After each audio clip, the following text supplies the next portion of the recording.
हां करा.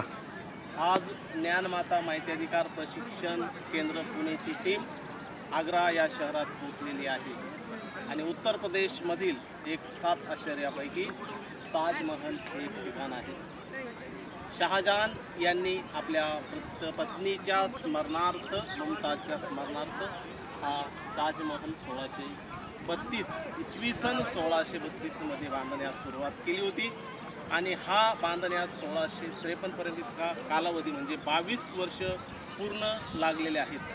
7 आश्चर्यापैकी हे एक मोठं आश्चर्य आहे आणि ताजमहल हे प्रेमाचं प्रतीक मानलं जातं आणि हा ताजमहल आपल्या प्रेमाच्या पत्नीच्या प्रेमाखातर बांधलेलं एक स्मारक आहे.